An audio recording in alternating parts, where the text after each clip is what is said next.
Welcome back, guys. Okay, so now we're gonna start out a new chapter number 9, which is the nature of light. अच्छा, light क्या चीज़ है भाई? Light electromagnetic radiation है, ठीक है? It's a form of electromagnetic radiation. Electromagnetic radiation electromagnetic spectrum का ही एक हिस्सा है, ठीक है? Electromagnetic spectrum. अच्छा, इलेक्ट्रोमैग्नेटिक रेडिएशंस की मैंने पहले थोड़ी सी बात बता दूं कि ये होती क्या है। इलेक्ट्रो एंड मैग्नेटिक, इलेक्ट्रोमैग्नेटिक दो टर्म्स आ रही हैं, इलेक्ट्रो भी आ रही है, मैग्नेटिक भी आ रही है। इलेक्ट्रो का मतलब ये है कि इसमें एक इलेक्ट्रिक फील्ड का भी इन्वॉल्वमेंट है एंड मैग्नेटिक फील्ड का भी इन्वॉल्वमेंट है, ठीक है? Both the fields are involved in it. अब if both the fields are involved, this means that this sort of radiation or this wave which is produced must have the characteristic of both electric and magnetic fields. Yes, it does. इसमें होता क्या है कि इसमें एक oscillating electric field होती है और दूसरी ऑसिलेटिंग मैग्नेटिक फील्ड होती है जो कि इन वेव को प्रोपागेट कराती है। And this is the reason why they are able to propagate through vacuum. अच्छा, ये इसकी रीजनिंग आपसे ये पूछेंगे नहीं, बट ये अपनी अंडरस्टैंडिंग के लिए याद रख लें कि जहाँ पर एक ऑसिलेटिंग इलेक्ट्रिक फील्ड प्रेजेंट होगी ना, वहाँ पर एक ऑसिलेटिंग इलेक्ट्रिक फील्ड मतलब एक चेंजिंग इलेक्ट्रिक फील्ड जहाँ पर प्रोड्यूस होगी, वहाँ पर एक changing magnetic field automatically produce होगी, ठीक है? उसके बिल्कुल एडजेसेंट साइड पर परपेंडिकुलरली, ठीक है? तो इलेक्ट्रिक फील्ड अगर एग्जिस्ट करेगी तो मैग्नेटिक फील्ड भी एग्जिस्ट करनी है, और अगर कहीं पर ऑसिलेटिंग मैग्नेटिक फील्ड एग्जिस्ट करेगी तो वहाँ पर ऑसिलेटिंग इलेक्ट्रिक फील्ड एग्जिस्ट करेगी। मतलब उस मैग्नेटिक फील्ड की ऑसिलेशन की वजह से एक इलेक्ट्रिक फील्ड की प्रोडक्शन होगी और इलेक्ट्रिक फील्ड की ऑसिलेशन की वजह से एक मैग्नेटिक फील्ड की जनरेशन होगी, ठीक है? ये एक जनरल रूल है, याद रख लें। इसकी वजह से these waves are able to propagate through vacuum.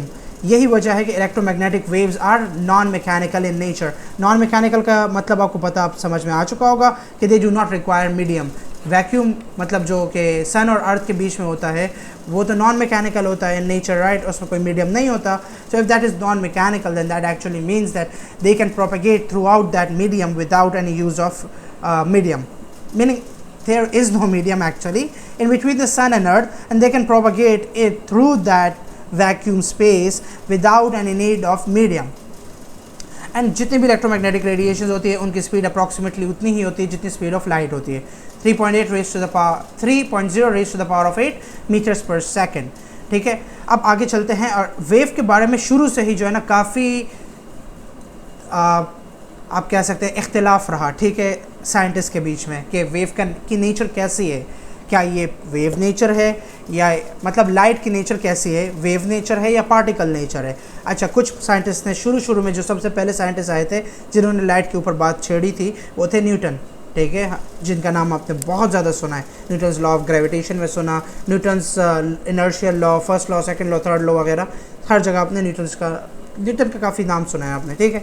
तो अब देखें, बेसिकली न्यूटन्स कॉर्पस्कुलर थ्योरी सबसे पहले इन्होंने दी, जिसमें उन्होंने कहा कि वेव जो लाइट है उसकी वेव नेचर नहीं है, उसकी पार्टिकल नेचर है, क्योंकि लाइट के कुछ ऐसे बिहेवियर्स हैं जो कि उसे पार्टिकल से रिजेबल कराते हैं।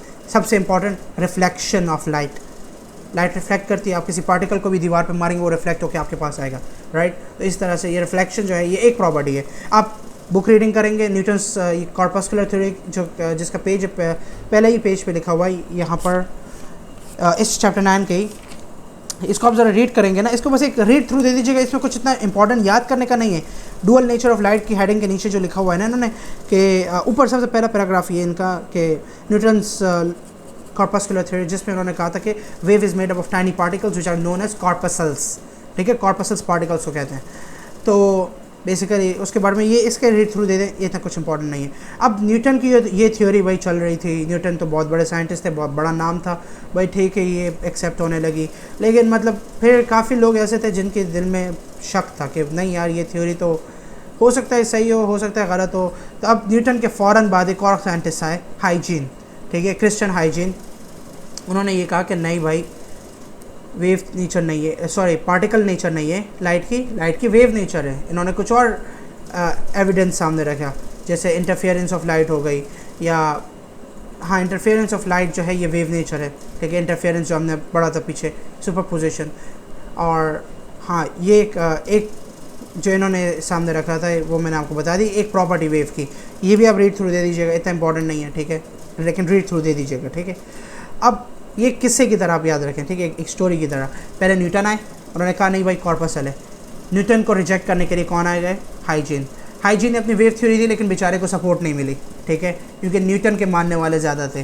उन्होंने ये थियोरी इतनी ज़्यादा एक्सेप्टेंस इसको नहीं मिली शुरू में, जब तक उनकी सपोर्ट में तीसरे साइंटिस्ट नहीं आ गए, थॉमस यंग, ठीक है।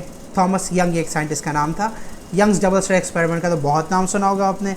यंग्स डबल स्लिट एक्सपेरिमेंट से उन्होंने प्रूव किया कि light can perform diffraction and interference, ठीक है।